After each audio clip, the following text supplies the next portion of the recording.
Good afternoon, friends. I will be speaking in English. I hope you would try to follow it.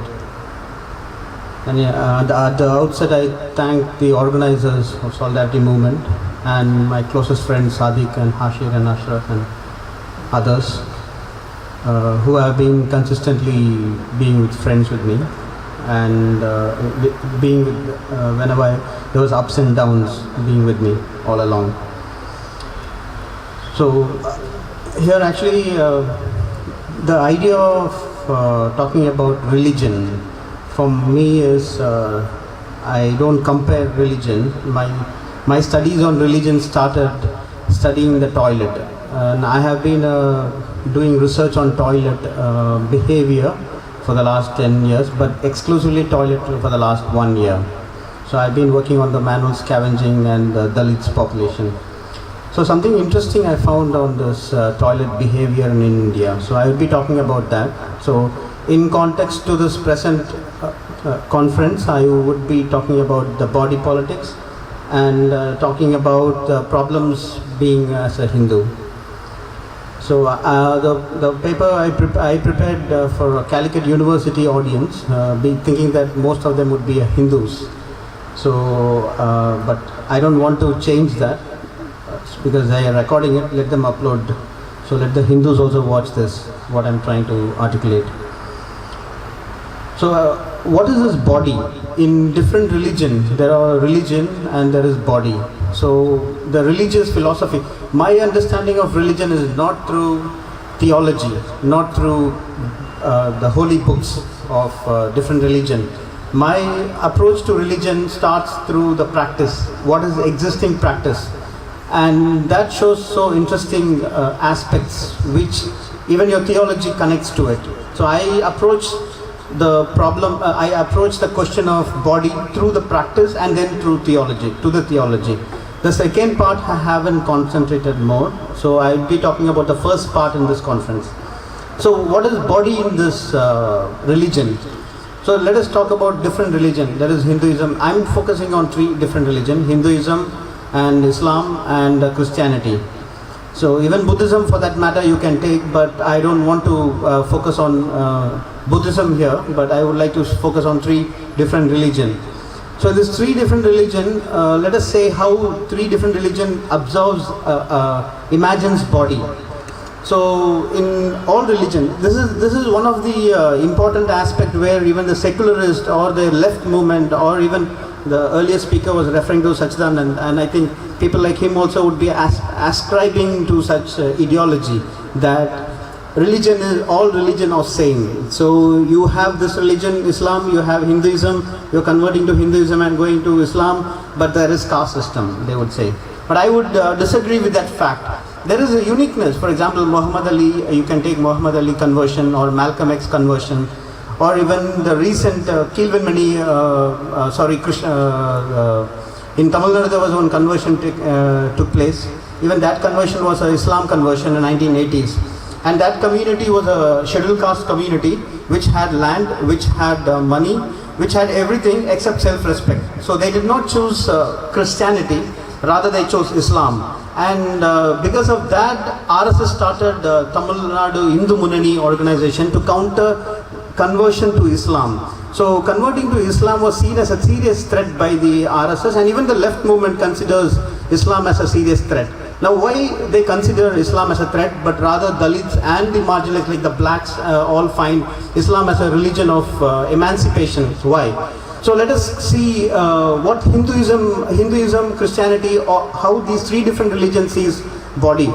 So in Christianity there is body which can be purified, and there is this Hinduism and Muslim. Islam also says that there is a body which can be purified. There is purity and pollution body. So one is born in a Christianity community, if he has done some wrong, he can go to church and he can do some Sunday prayer and he can go to Father and he can change this.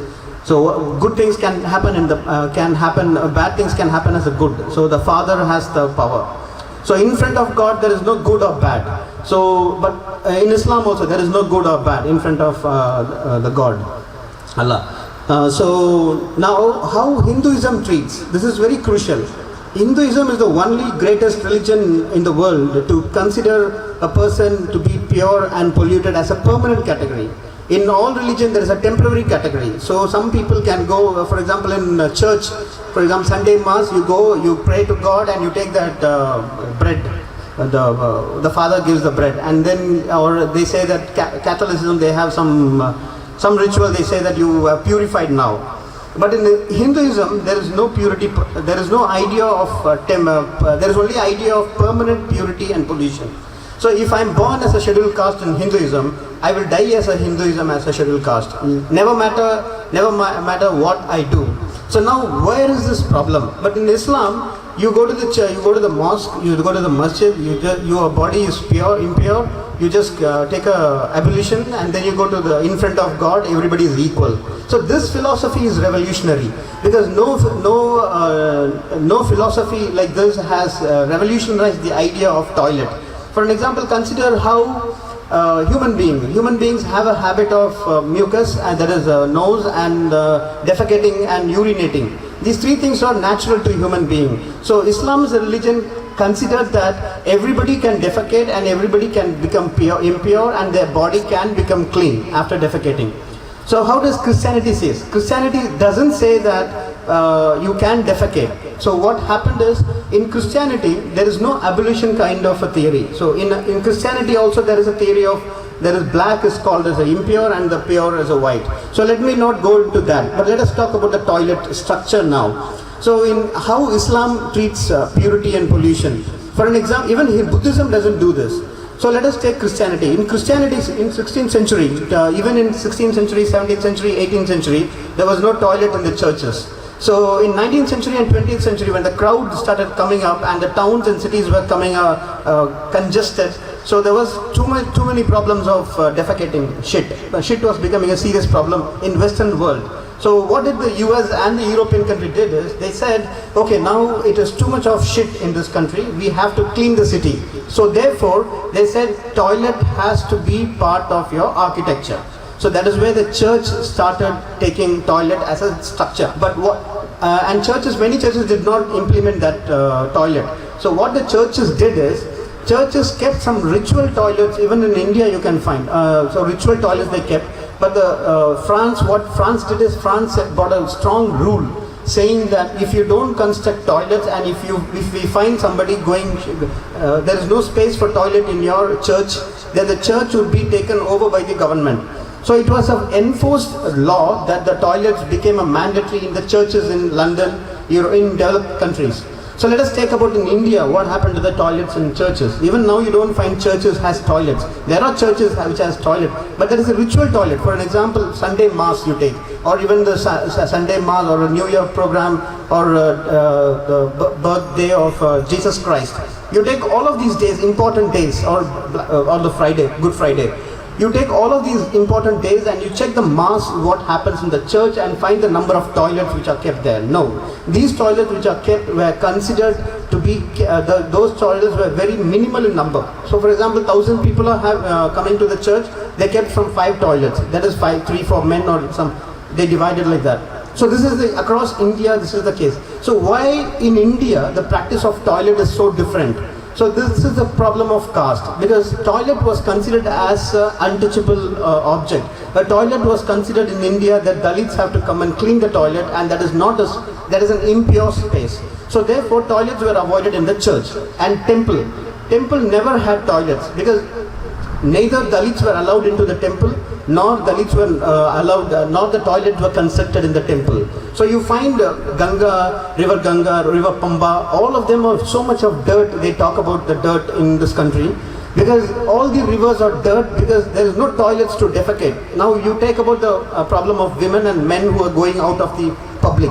Men will urinate on the roads. You have programs of Swachh Bharat which talks about why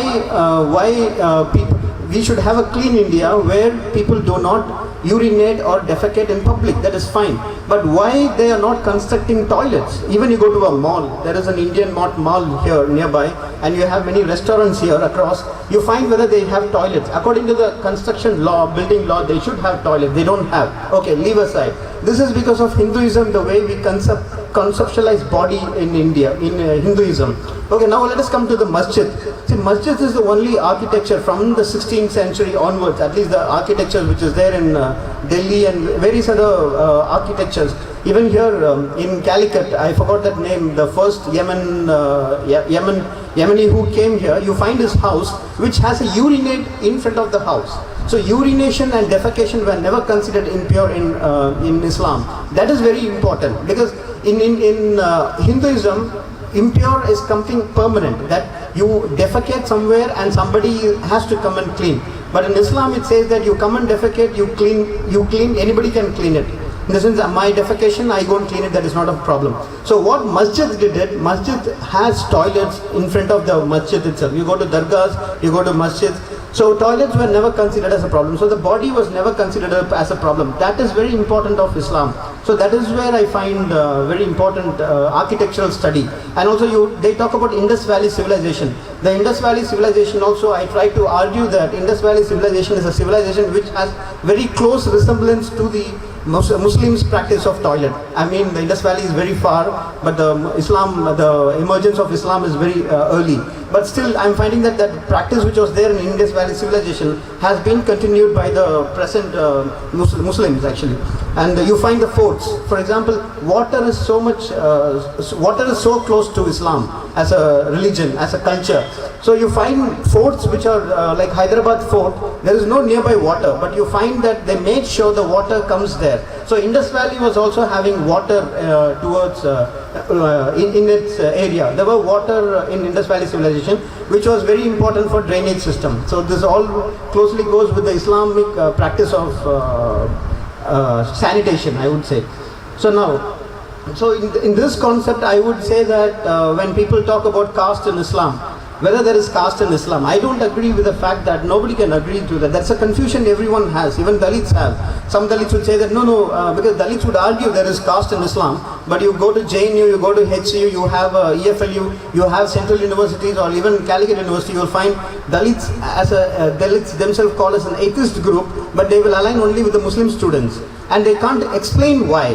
The simple reason is Islam as a religion can be considered as a revolutionary, you can consider it as a religion, you can consider it as a Marxist philosophy, you can consider it as anything, but not as a religion as we consider Hinduism. So that is very crucial for it. Why? In the sense, for example, in Islam, whether there is caste or not, there is no caste in Islam as far as the practice. That is why Dalits go, ideologically, Dalits do not go with any other religion except even Buddhist. Many Dalits claim they are Buddhist, but they don't have an alliance with Buddhism, but they have clones are alliance with Muslims in all these central universities. The simple reason is they find that Islam as a religion, as an emancipating and a religion which can embrace, which can understand. For an example, you take, what is the Dalits fight?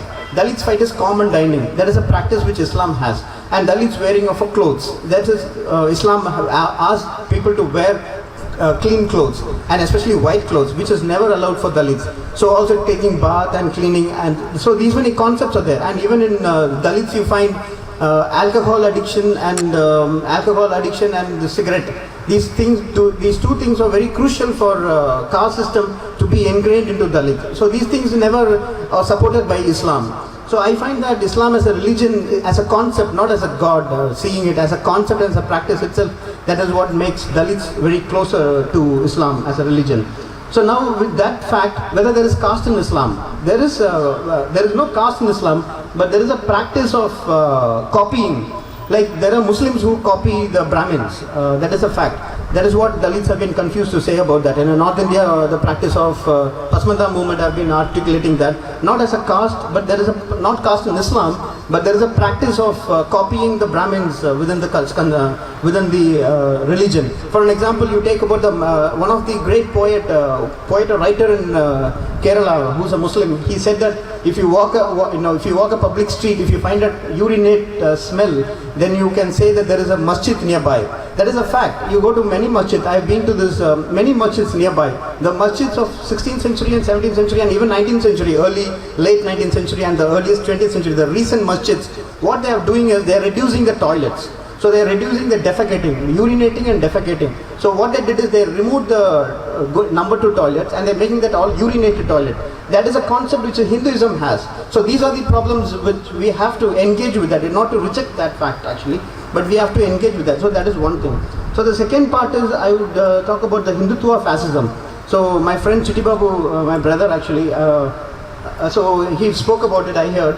So I don't agree with it, Hindutva and fascism, because Hindutva is a fascist religion. That is the only religion in India which can never say it's a religion. Religion is to unite people. Religion is not to divide people, and Hinduism divides people. For an example, I'm a Hindu. If I go to I'm giving a context in Tamil Nadu. If I'm working as a laborer, if I want a rented house in Coimbatore, I go to a Hindu locality and a Hindu asks me, which caste you are from? And if I say that I am from scheduled caste, he says that I can't give you a house. Then what the hell, what religion I am? If that religion cannot approach me, why should I be in that religion? So I'll give you 3-4 incidents. For an example, my brother is an electrician. He's a Hindu electrician. So he was working in the counter. Actually, counters, these are all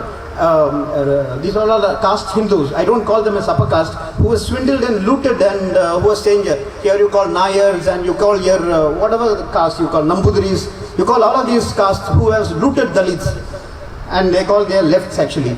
So that is very funny. This left movement, what they did in India is that the Gaddar used to say, Gaddar, the famous left poet, excuse me. Now I have to talk about this left in this Kerala and West Bengal. See, these two states has the greatest Hindu festivals and they claim they are left. And you go to Durga Puja, that is not even Tamil Nadu. Tamil Nadu claims as a Dravidian land, and we don't have left and Marxist kind of a theology, literature what we have here. But what they do here, they are the Hindus actually. For an example, Gaddar used to say, in left movement, all of these guys come and speak about left and revolution and Marxism, and they say that secularism, every nonsense they speak. When they go to a house, they go as Brahmins and they go like Kshatriyas, they go like that. And for an example, what the literatures like Nambudripad and various other literatures, even Sachidanandan, you call all the literature left intellectuals, what they have done, they have secularized Hindu religion. What they have done is, secularizing Hindu religion means caste does not have religion. So what they do is they carry the Nambudiri part, they carry the thread inside their chest and they cover it. They go to the left and they talk about capitalism, they talk against capitalism, they go home and they'll be the feudal lords. Let them all tell about how much landowning caste, lands these all lefts have. So that is one thing. The other thing is, my brother, when he was working as an electrician, he went to the counter's house. So counter's, he was connecting electrical in the house. So he came and somehow that counter, that caste Hindu's neighbor was there, his friend. So my brother also hails from the same village, but neighboring town, because my brother is a Dalit. So you know that in Hinduism, we cannot touch each other, we cannot see each other, my shade also touches as an untouchable, and I should pray to the God which the God doesn't allow me to see it. I think that is the only bullshit religion I can ever say. That is not a religion at all. So my brother, that guy asked, what is your, where are you from? He said, I'm from Puliambatti, nearby Satyamangalam. He said, oh, I'm also nearby there. So where are you? Then he asked everything, only to find out his caste. Then he found out, then my brother found out, he wants to know the caste. He said, I'm from that village.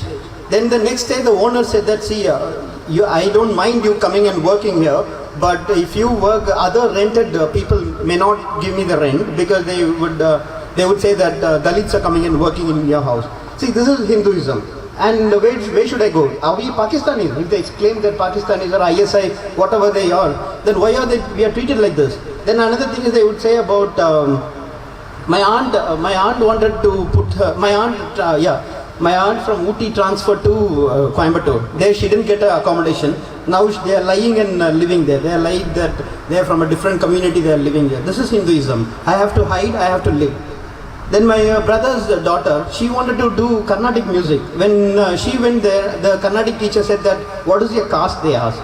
She said that no, I'm from a scheduled caste community. They said no, we cannot appoint, because if we give you a seat, others won't come. This is Hinduism. That's a great religion even after 21st century. That's what I would say. Even my Nike shoes has a caste. For an example, even if I wear a Nike shoe or even a Thunderbird bullet, if I ride to a village, the count and the caste Hindu will stop me and ask me what is your caste. And if I say I'm a Dalit, then he would say that he will beat my bullet he will break my bullet, and he will say that that also Dalits should not even ride a bullet. So there are many cases like this. Now at last one point I would say, only one point I would say is for the left I want to say this. See, this left has brought up an idea called secularism and atheism. I want to counter this atheism. When they die, how do they die? Do they die as a secularist? Do they die after dying? What kind of a ritual they have followed? For an example, my mother was a very secularist mother. She recently passed away. So what happened is, after she died, there was an entire cockroaches kind of a crowd they are called the neighbors, and they called the public. They came and said that we have to burn your body, your mother's body. I said, who the hell you are? They said, no, this is our tradition. I said, hell you with your tradition, I'm not going to allow. That is where I found. And when they asked to burn, and I asked why, they said that no, your mother was a heart patient. Therefore, if we burn the body, the heart disease won't spread to others. I said, hell with your medical, this is what Hinduism is. Then I said, no, I'm not going to allow even a fire to touch my mother's body. So there was a huge fight. Then after that, till the burial ground, there was a fight. And what interesting fact is, the neighbors all said that now you cannot go to temples, you cannot go anywhere, because now you have to whitewash your house. And they said, this is a bad time in your house. I said, what is this hell? Why, how can you say there's a bad thing happened in my house? No, my mother dead is a sad thing, not a bad thing. So how can you say that is a bad? So they said that no, you have to go to a temple for 30 days. 15 days later, then you have to do all the ritual, and then your mother would be taken to the, some moksha she will get. I said, who is this other person, 16 days, which is that person who gives my mother moksha? He said, there is a Brahmin. I said, who is that that men coming and telling me, why there are no women in there? So I said, I had a problem with that. So what I seriously found is, there is a serious problem in Hinduism, secularism. When you die as a atheist, how was your body treated? Whether you are treated as a atheist, or you are buried in an atheist body or burial ground, or you are burnt like a Hindu, or you are buried with all the rituals. So I mean to say this, there is no atheism in India as far as Hinduism is buried. I think this is one thing very crucial. Why Dalits? I don't agree. I find it very serious problem. Why Dalits, still who claim they are very strong supporters of Ambedkar, don't take the idea of demolishing this religion called Hinduism, because Ambedkar spent entire energy and said that Hinduism is like Hinduism is a religion to be buried. In the sense, he said that he will never die as a Hindu. But I find many Dalits, I don't even convert to conversion. You convert to any religion, but I don't find that one. So in this context, I just want to end up saying that Hinduism is not a religion, first of all. Hinduism is a religion to divide. A religion is to unite. A religion has to have a commonsensical idea.